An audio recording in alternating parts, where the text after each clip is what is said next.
Hello everyone. तो कैसे हो आप सब लोग। उम्मीद करता हूँ आप सब बहुत ही बढ़िया हो, हैप्पी हो, हेल्दी हो और बहुत सारी मेहनत कर रहे हो। तो जैसा कि आप सबको पता है कि हमारी डेली इसी चैनल पे फिजिकल एजुकेशन की क्लासेस होती हैं और अभी हम यूजीसी नेट और असिस्टेंट प्रोफेसर का जो एग्जाम है उसके लेवल की प्रिपरेशन कर रहे हैं और उसी के सिलेबस के अकॉर्डिंग अपन सीरीज वाइज चल रहे हैं। ठीक है जी। तो लास्ट क्लास में अपन ने बात कर ली थी फैट के मेटाबॉलिज्म के बारे में, जो अलग अलग तरह से मेटाबॉलिज्म होता है फैट का, उसके बारे में अपन ने डिस्कस कर लिया था। आज की क्लास में अपन बात करने वाले हैं प्रोटीन के मेटाबॉलिज्म के बारे में। तो हमारे कार्ब्स हो गए थे, फैट हो गया, अभी लास्ट है हमारा प्रोटीन का मेटाबॉलिज्म और फिर थोड़ा सा अपन एक दो चीजें आगे और भी देखेंगे। तो स्टार्ट करते हैं आज की हमारी क्लास। और क्लास स्टार्ट करने से पहले जिसने भी इस चैनल को सब्सक्राइब नहीं किया है वो सब इस चैनल को सब्सक्राइब कर लो और सबके साथ शेयर कर दो। ठीक है जी। तो स्टार्ट करते हैं आज की हमारी क्लास। तो आज अपन बात करने वाले हैं प्रोटीन मेटाबॉलिज्म के बारे में। प्रोटीन मेटाबॉलिज्म, अब थोड़ा सा इसके बारे में डिस्कस कर लेते हैं।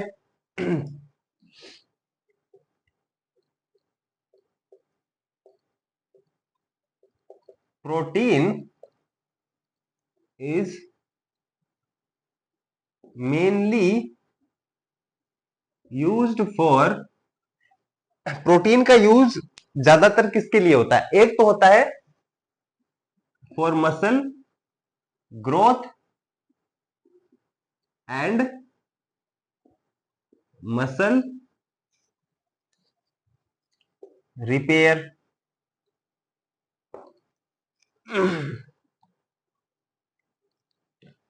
but it also serves as metabolic fuel source। वैसे तो क्या होता है कि मसल रिपेयर और मसल ग्रोथ में जो प्रोटीन का मेन यूज तो वही होता है, हम सबको पता है। लेकिन क्या होता है कभी कभी, पहले क्या होता है, सबसे पहले कार्ब्स का यूज होता है, उसके बाद फैट का यूज होता है एनर्जी बनाने के लिए। एनर्जी बनाने के लिए सबसे पहले कार्ब्स का, फिर फैट्स का, उसके बाद जब कार्ब्स और फैट भी खत्म हो जाते हैं तो फिर प्रोटीन का यूज करना बॉडी चालू कर देती है। तो एक फ्यूल सोर्स की तरह इसका यूज करती है। और देखते हैं आगे क्या बोल रहा है।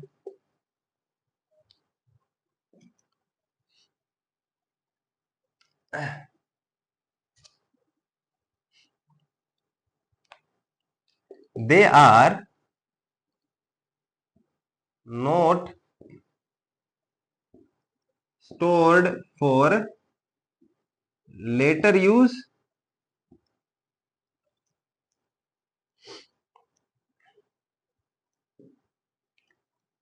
so excess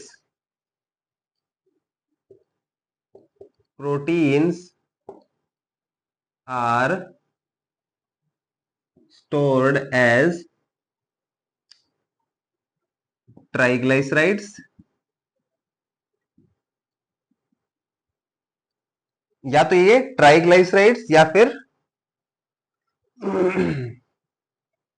और ग्लूकोज बाद में काम में आने के लिए, या तो ये ग्लूकोज के रूप में इकट्ठे हो जाएंगे या फिर ट्राइग्लिसराइड के रूप में ये स्टोर हो जाते हैं। प्रोटीन्स जो है वो हमारी बॉडी में एक्सेसिवली वैसे स्टोर नहीं हो पाते हैं। ठीक है, हमारे मसल में ही होते हैं प्रोटीन। ठीक है जी, पता है सबको, हमारे मसल में ही स्टोर होते हैं प्रोटीन्स। अब प्रोटीन के डाइजेशन की बात कर लेते हैं। Digestion of protein starts in stomach. आपको पूछे कोई कि प्रोटीन का जो डाइजेशन है वो कहां से स्टार्ट कहां से होता है, तो वो स्टमक से स्टार्ट होता है। ठीक है जी। और आपसे पूछे कि फैट का डाइजेशन स्टार्ट कहां से होता है? तो इसका आंसर आप मुझे कमेंट में बताओगे, ठीक है। और ये मैंने आपको बताया हुआ भी है, ठीक है। तो प्रोटीन का डाइजेशन स्टमक से होता है, फैट का कहां से होता है वो आप मुझे बताओगे। और क्या है?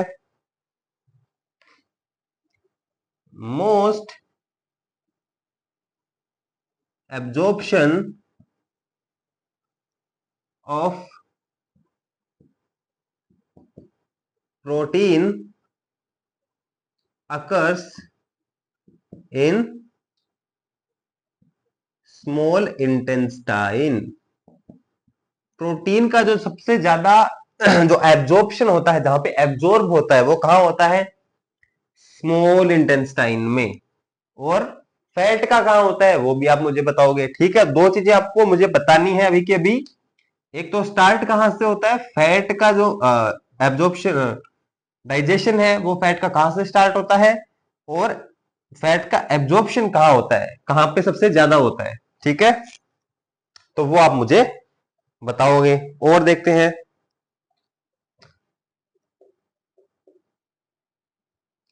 Main components of protein, component ही आएगा यहाँ पे, component of protein is amino acids. अब ये होते हैं अमीनो एसिड की, मतलब जो मॉलिक्यूल्स होते हैं ना, ये आपस में जुड़ के ये एक चेन बना लेते हैं, चेन ऑफ अमीनो एसिड बोलते हैं। वो ही मिलके क्या बनते हैं? अलग अलग प्रोटीन्स बनते हैं, ठीक है जी। अब देखते हैं आगे। तो मेन कॉमन कंपोनेंट प्रोटीन का क्या हो गया? Amino acids. अब आगे चलते हैं।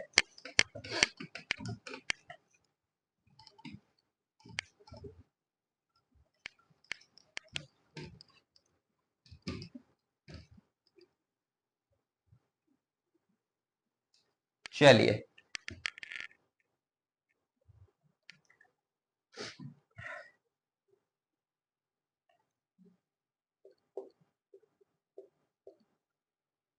देर are 20 different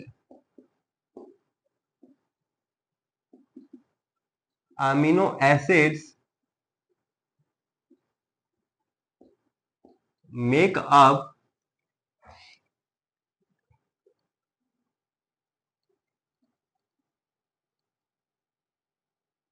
building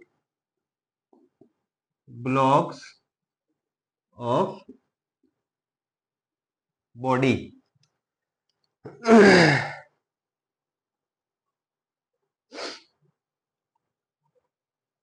building blocks of amino acid की बात हो रही है ना, तो बॉडी नहीं है पे, यहां पे बात होगी प्रोटीन्स की। All proteins. अब मैंने आपको बताया कि अमीनो एसिड ही मेन कंपोनेंट होते हैं प्रोटीन्स के। तो यहाँ पे है ना 20 तरह के अलग अलग प्रोटीन अमीनो एसिड्स होते हैं, जो मिलके अलग अलग तरह के प्रोटीन्स बनाते हैं, ठीक है। 20 तरह के अमीनो एसिड्स पाए जाते हैं।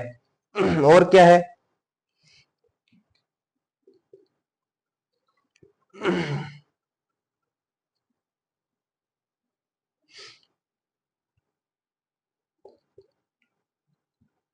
Two types of amino acids. यहां पे दो तरह के अमीनो एसिड्स पाए जाते हैं। तो पहला कौन सा होता है? इसमें आते हैं हमारे एसेंशियल। एसेंशियल मतलब बताता हूं अभी आपको। इसके बाद आते हैं नॉन एसेंशियल।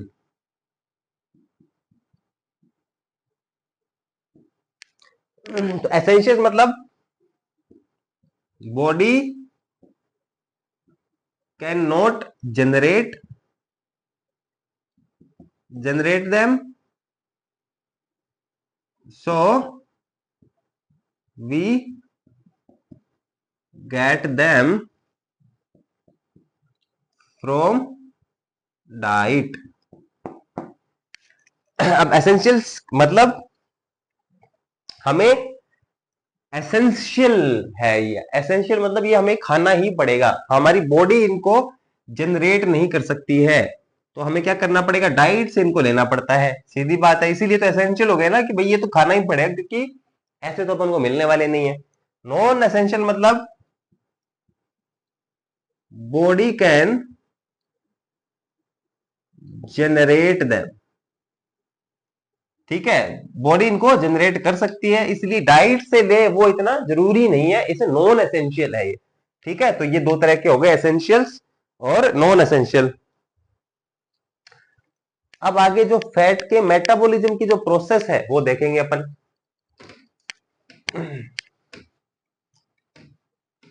फैट के नहीं, सॉरी, प्रोटीन के।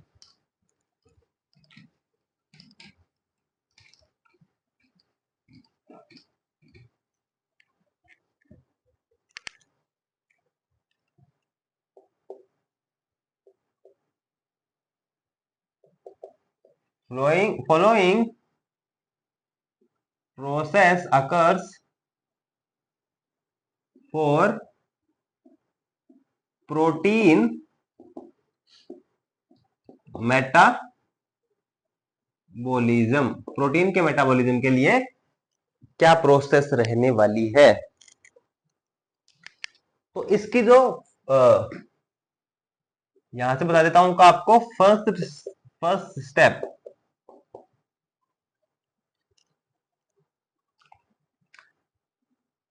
Consist of breakdown of amino acids and removal of amino groups।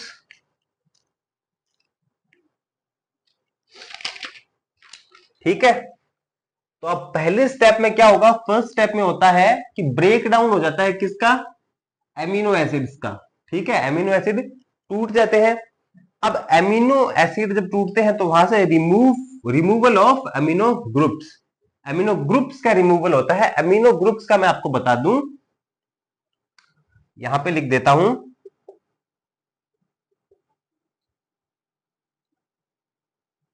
Amino groups क्या होते हैं,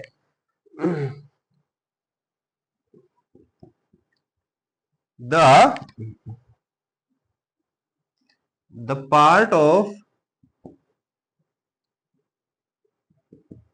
amino acid structure which contains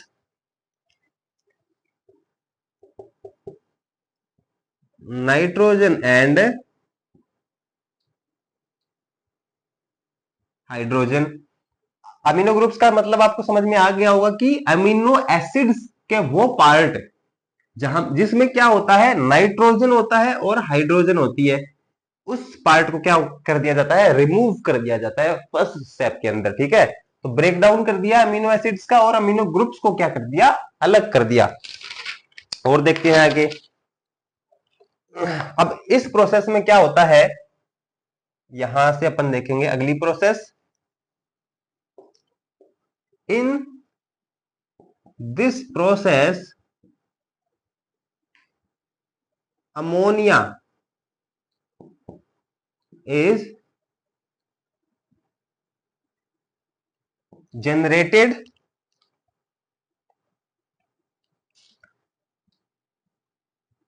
which is converted into urea by liver. अब क्या होता है, जब भी अमीनो एसिड इसका ब्रेकडाउन होता है ना, तो फिर अमोनिया, अमोनिया एक गैस भी होती है, मॉलिक्यूल बोल लो इसको, अमोनिया बनता है। ठीक है, अमोनिया गैस अभी तक ये बनी नहीं है वैसे, तो अमोनिया बनता है विच इज कन्वर्टेड। अमोनिया को किस में कन्वर्ट कर दिया जाता है, यूरिया में। कौन करता है, लीवर। लीवर इसको यूरिया में कन्वर्ट कर देता है और फिर ये यूरिन के थ्रू क्या होता है, बाहर हमारी बॉडी से निकल जाती है, क्योंकि यूरिया हमारी बॉडी के लिए अच्छी नहीं होती है।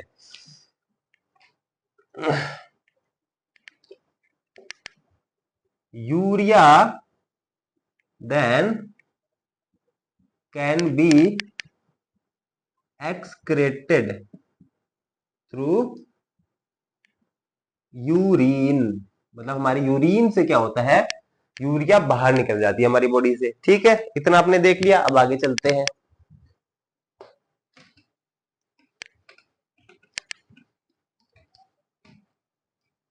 समझ आ रहा है ना आपको? अगर कोई भी चीज आपको समझ नहीं आती है तो आप फटाफट से मुझे कमेंट करके बताओ कि ये चीज समझ में आई नहीं है। ठीक है, तो उसका भी अपन सॉल्यूशन निकालेंगे। अब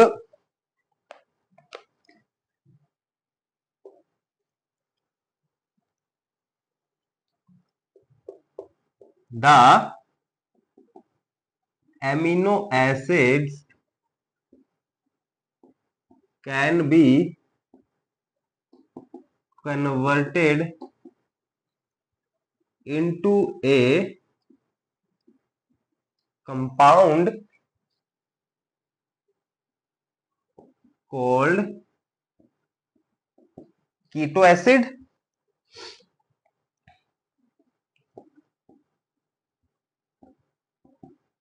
which can enter the Krebs cycle।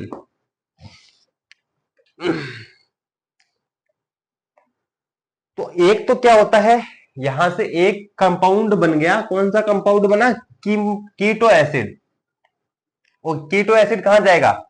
Krebs cycle में। ले दे के बाद क्रैब साइकिल पे पहुंच गई, फिर वही एनर्जी तो बनाएगा ही क्रैब साइकिल तो। या फिर क्या होगा, और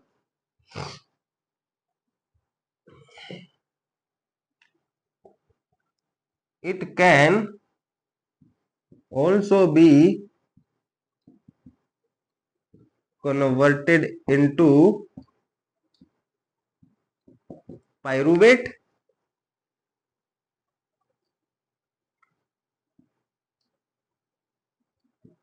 then it convert into acetyl coenzyme, which enters Krebs cycle, then NADH and FADH2 enters electron transport chain। आगे की प्रोसेस वही है, सेम है। यहां पे सिर्फ डिफरेंस क्या आ रहा है कि कीटो एसिड बनते हैं जो कि क्रैब साइकिल में जाते हैं। या फिर क्या होता है, एक तो कीटो एसिड बन गए वो तो क्रैब साइकिल में चले गए, या फिर पाइरूवेट भी बन जाता है इसमें। फिर वही पाइरूवेट एसिटाइल को एंजाइम में बदल जाएगा, फिर ये चला जाएगा क्रैब साइकिल में, और फिर वही एनएडीएच और एफएडीएच बनेंगे, एफएडीएच 2 बनेंगे, और वो कहां चले जाएंगे? इलेक्ट्रॉन ट्रांसपोर्ट चेन में। तो ये सारी जो प्रोसेस रहती है वो रहती है हमारी प्रोटीन मेटाबॉलिज्म के बारे में, बहुत ज्यादा बड़ा नहीं है। तो ये हमारा यहाँ पे प्रोटीन का जो मेटाबॉलिज्म है वो खत्म हो जाता है। अब अपन बात करेंगे अपने अगले टॉपिक के बारे में, जो जिसके बारे में थोड़ा सा जानना जरूरी है। तो देखते हैं।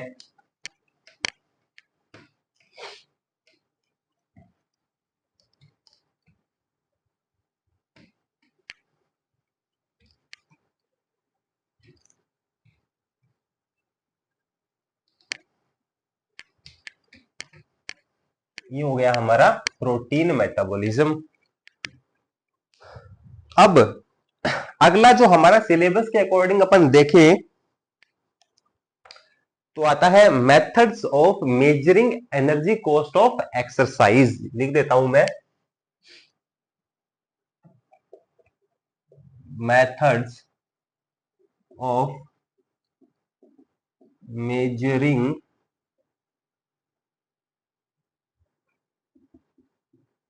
एनर्जी कॉस्ट ऑफ एक्सरसाइज मतलब किन किन तरीकों से, कौन से मेथड है जिससे अपन को पता चल जाता है कि किसी एक्सरसाइज के लिए हमें कितनी, मतलब एक्सरसाइज के लिए हम कॉस्ट क्या लगती है, हर चीज के कीमत चुकानी पड़ती है ना। तो एक्सरसाइज करने के लिए हमें एनर्जी की कीमत चुकानी पड़ेगी, और वो एनर्जी को अपन मेजर कैसे करेंगे कि हमारी बॉडी से कितनी एनर्जी यूज हुई है, कितनी नहीं हुई है, किस फॉर्म में अपन यूज, मतलब कैसे अपन चेक करेंगे। तो इसके बहुत सारे तरीके होते हैं। जो पहला जो अपन देखेंगे वो है थ्रेशोल्ड पॉइंट्स। थ्रेशोल्ड पॉइंट्स, ठीक है जी। थ्रेशोल्ड पॉइंट्स का क्या मतलब है? थ्रेशोल्ड का मतलब होता है कि सीमा, मतलब हर चीज की एक सीमा होती है ना। हमारी बॉडी में कब कौन सी एनर्जी यूज हो रही है, तो हर एनर्जी सिस्टम की एक सीमा है कि यहां तक आपका ये एनर्जी सिस्टम काम करेगा, उसके बाद दूसरा करेगा। तो वो जो अलग अलग पॉइंट्स है, अलग अलग थ्रेशोल्ड पॉइंट्स है, अलग अलग जो सीमाएं हैं, उनके बारे में अपन बात करने वाले हैं। और उसमें सबसे पहले जो आता है थ्रेशोल्ड पॉइंट्स में, तो सबसे पहले जो आएगा वो आएगा aerobic, aerobic threshold, aerobic threshold. अब एरोबिक थ्रेशोल्ड क्या होता है देख लेते हैं। The point at which our body start to use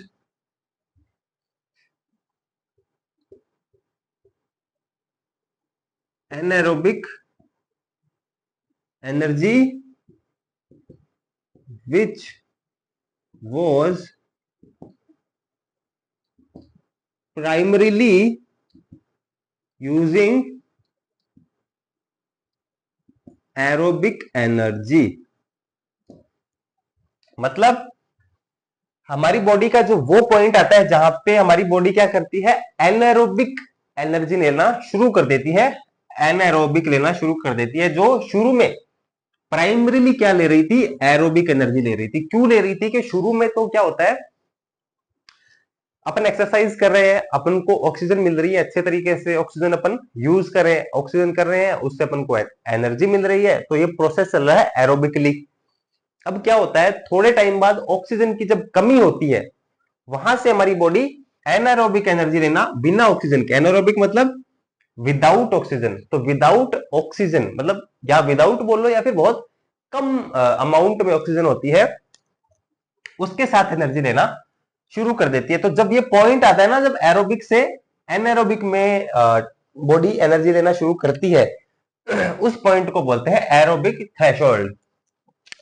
ठीक है जी। अब है अगली जो एक थ्रेशोल्ड पॉइंट आता है, उसको बोलते हैं एनारोबिक, एनारोबिक थ्रेशोल्ड, और इसी को बोल देते हैं lactate threshold.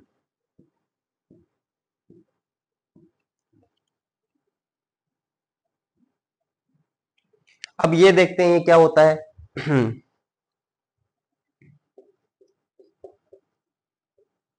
The point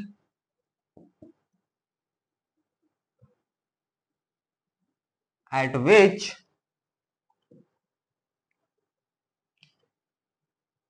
the body can no longer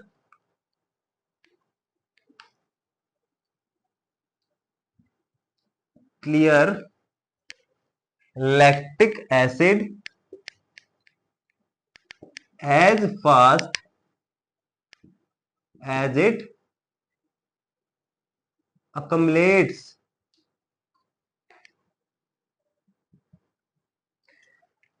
accumulates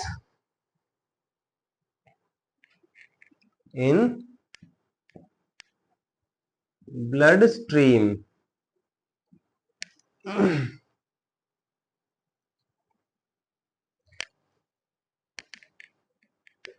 पहले तो ये बात कर लेते हैं कि ये क्या कौन सा पॉइंट है। अब अपन ने देख लिया कि एरोबिक से एनारोबिक में चेंज आ रहा है बॉडी के अंदर। अब वो तो हो गया एरोबिक की बात। अब एनारोबिक में क्या होता है कि स्टार्ट तो हो गया एनारोबिक के लिए एनर्जी लेना, लेकिन एक पॉइंट आया जब जब अपन एनारोबिक एनर्जी लेते हैं ना, तो हमारी बॉडी में लैक्टेट या फिर लैक्टिक एसिड इकट्ठा होना शुरू हो जाता है। ठीक है, अब होता क्या है कि लैक्टिक एसिड इकट्ठा हो रहा है और अपनी बॉडी उसको रिमूव करती जा रही है, इकट्ठा होता है फिर उसको रिमूव कर देती है। एक पॉइंट ऐसा आता है कि जितनी स्पीड से लैक्टिक एसिड इकट्ठा होना शुरू हो गया है, उतनी स्पीड से हमारी बॉडी क्या है, रिमूव नहीं कर पाती है। उस पॉइंट को बोलते हैं एनारोबिक थ्रेशहोल्ड। ठीक है, अब from this point our body uses only anaerobic energy। ये है काम की बात, ओनली एनारोबिक एनर्जी। अब वहां पे तो क्या हो रहा था, एरोबिक से एनारोबिक में ट्रांसफर मतलब होना चालू हुआ था। अब यहाँ पे ऐसा नहीं है कि सिर्फ एनारोबिक ही ले रहा था, एरोबिक भी हो रहा था और एनारोबिक भी हो रहा था। कैसे कि लैक्टिक एसिड इकट्ठा हो रहा था, ये तो हो रहा था एनारोबिक प्रोसेस, लेकिन थोड़े थोड़े अमाउंट में क्या है, ऑक्सीजन भी मिल रही थी, तो वो लैक्टिक एसिड क्या हो रहा था, कन्वर्ट होता जा रहा था, वो उसको बॉडी उसको रिमूव करती जा रही थी। लेकिन इस पॉइंट के बाद क्या हुआ, बॉडी ने मतलब बॉडी उस स्पीड से उसको रिमूव नहीं कर पाती है, तो प्योरली मतलब पूरी तरह से यहां से क्या हो जाता है, एनारोबिक एनर्जी सिस्टम में कन्वर्ट हो जाती है। ठीक है जी, तो ये हमारे दो हो गए, एरोबिक थ्रेशोल्ड और एनारोबिक थ्रेशोल्ड। इसको लैक्टेट थ्रेशोल्ड बोलते हैं, मतलब लैक्टेट जो लैक्टिक एसिड है हमारी बॉडी में इकट्ठा होना शुरू हो जाता है यहां से, क्योंकि उस स्पीड से रिमूव नहीं हो रहा है ना, जब उस स्पीड से रिमूव नहीं होगा तो इकट्ठा ही होगा। अब चलते हैं आगे।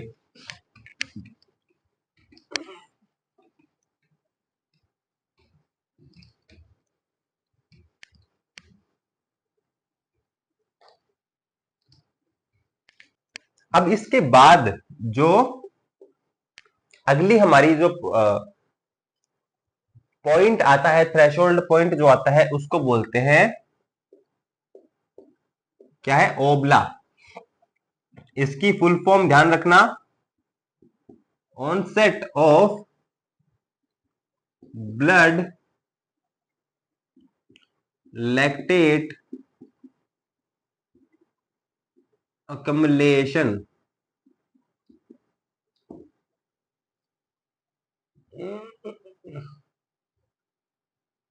ठीक है जी, तो इसकी फुल फॉर्म क्या हो गई, onset of blood lactate accumulation। मतलब जिस पॉइंट पे ब्लड हमारे ब्लड के अंदर लैक्टेट इकट्ठा होना शुरू हो जाता है। अब इसके बारे में बात कर लें।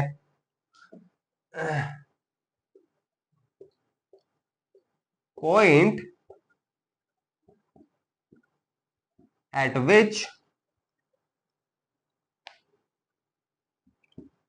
lactate begins to accumulate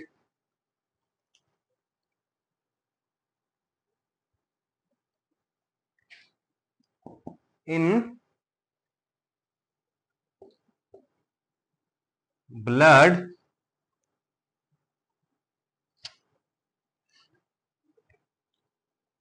at an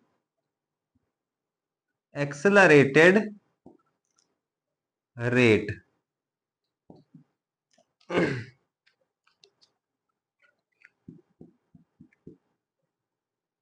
It occurs when body can no longer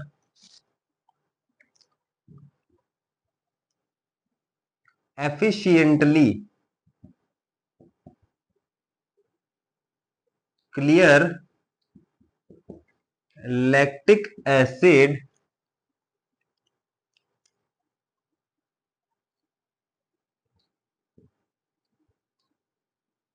produced by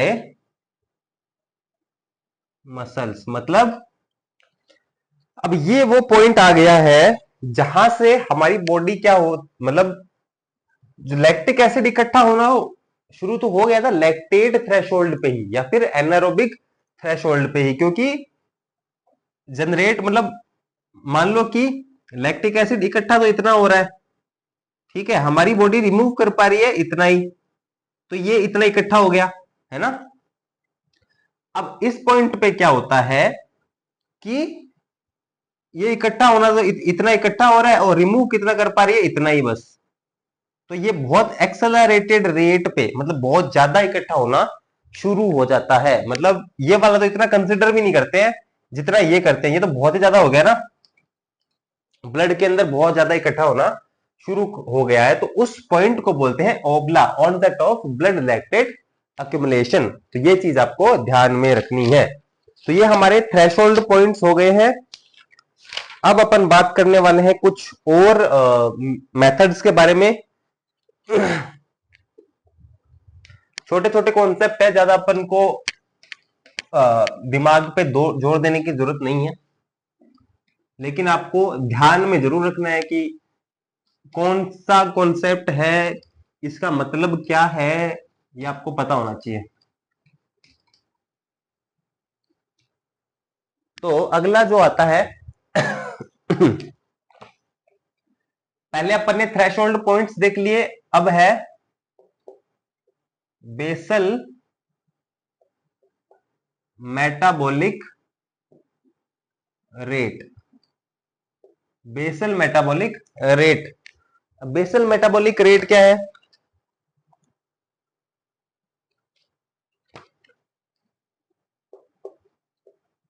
rate of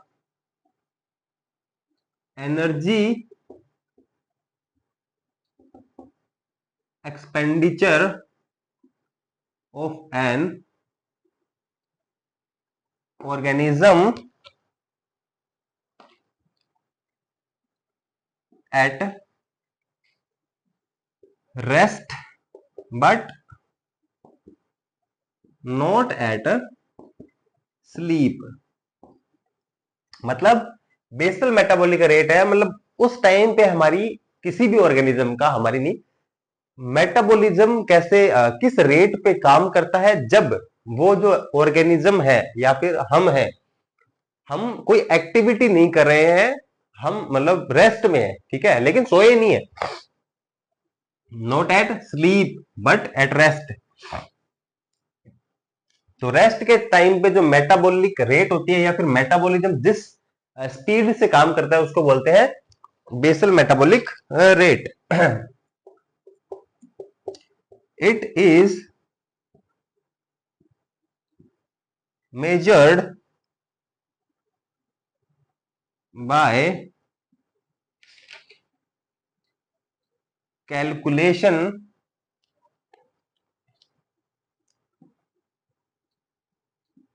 from the amount of oxygen consumed and CO2 carbon dioxide given off. मतलब कैसे मेजर किया जाएगा कि हमने कितनी ऑक्सीजन कंज्यूम की है और कितनी कार्बन डाइऑक्साइड अपन ने छोड़ दी है, उससे इसको मेजर किया जाता है। इतना ही अपन को ध्यान में रखना है, ठीक है जी।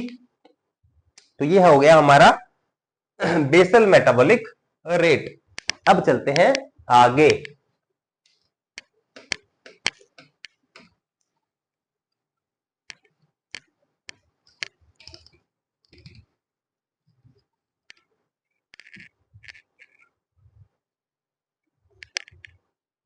एक आता है metabolic set points.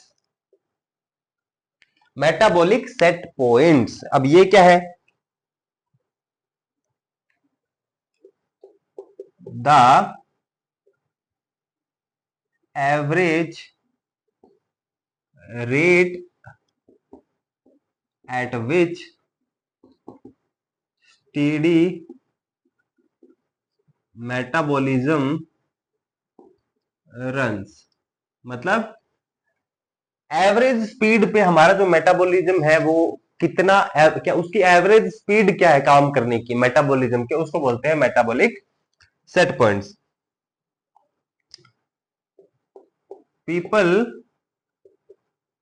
With slow metabolism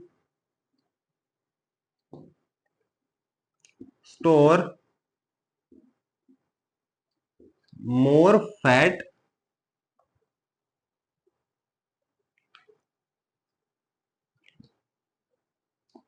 easily and people with fast metabolism don't store fat so easily। अब जिसका एवरेज जो मेटाबॉलिक सेट पॉइंट्स है या फिर जिसका एवरेज जो मेटाबॉलिज्म है वो स्लो होगा, वो लोग क्या करेंगे, ज्यादा जो फैट है वो स्टोर करेंगे, और जिनका जो मेटाबॉलिज्म है वो फास्ट होता है वो क्या करते हैं, इतना फास्ट वो क्या करते, फैट को स्टोर नहीं कर पाते हैं। और क्या है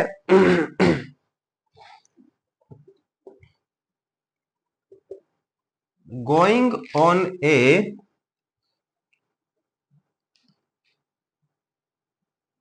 लो कैलोरी डाइट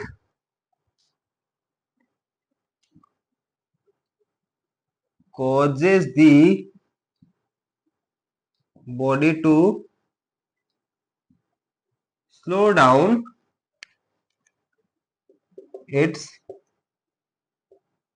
metabolism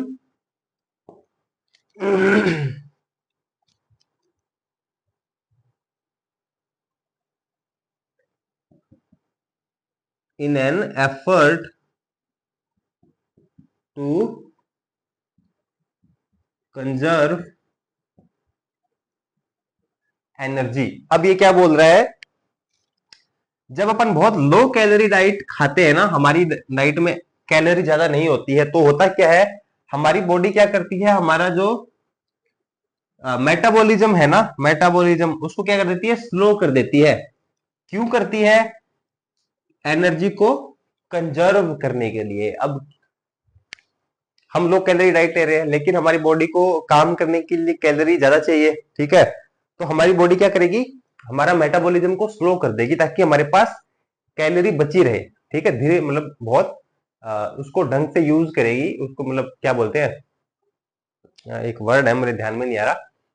तो बेसिकली वही बात है कि हमारी बॉडी क्या करती है, एनर्जी को बचाती है, फिर बचाने के लिए हमारे मेटाबॉलिज्म को क्या कर देती है, स्लो कर देती है।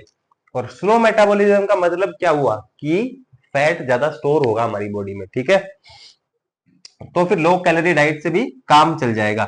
लेकिन एक बार जिस बंदे का, ये चीज ध्यान रखना आपने, मेटाबॉलिज्म जिसका स्लो हो गया, लो कैलोरी पे चल रहा है, मेटाबॉलिज्म स्लो हो गया, अगर वो ज्यादा डाइट लेगा, हाई कैलोरी डाइट कर देगा, तो अगर उसका स्लो मेटाबॉलिज्म होगा ना, तो उसको फैट बहुत जल्दी आएगा, ठीक है जी। तो exercising keeps the metabolic rate up। इसलिए एक्सरसाइज से क्या होता है कि जो हमारी मेटाबॉलिक रेट जो है वो हाई रहती है। तो सिर्फ डाइट कम करने से या फिर डाइट लो कैलोरी डाइट लेने से ही हमारा जो वेट कम का एक कॉन्सेप्ट है वो नहीं चलेगा। उसके लिए अपन को एक्सरसाइज भी साथ में करनी पड़ेगी। एक्सरसाइज साथ में करेंगे तो फिर क्या होगा, वो मेटाबॉलिज्म जो हमारा है ना वो मतलब ज्यादा ही रहेगा। तो फिर अपन अगर मतलब डाइट ले रहे हैं ना अच्छे से, तो फिर उतना हमारी बॉडी में फैट स्टोर नहीं होगा। इसीलिए जो एथलीट्स होते हैं और जो भी एक्सरसाइज कर रहा है बंदा बेसिकली, तो उनकी बॉडी क्या है, मेटाबॉलिक रेट उनकी बॉडी में बहुत ज्यादा हाई रहता है, बहुत ज्यादा अप रहता है। तो वो जितनी कैलोरी लेते हैं ना वो उनकी बर्न हो जाती है, ठीक है। लेकिन जैसे ही वो छोड़ते हैं ना खेलना या फिर, तो फिर उनका डाइट जो है वो कैलोरी उतनी ही रहती है और उनकी एक्टिविटी हो जाती है कम, तो फिर वेट क्या है जल्दी बढ़ने लग जाता है। ठीक है जी, तो ये था हमारा मेटाबॉलिक सेट पॉइंट। अब अपन नेक्स्ट एक कॉन्सेप्ट के बारे में बात करेंगे।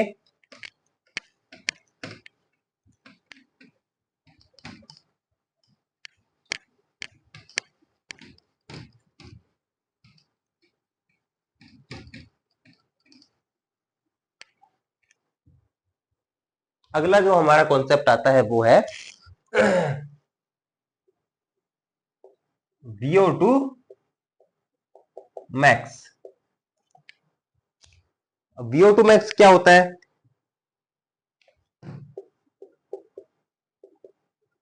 Highest rate of oxygen consumption attainable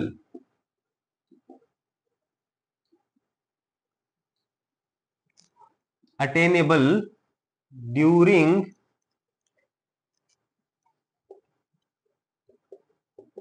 maximal और एग्जॉस्टिव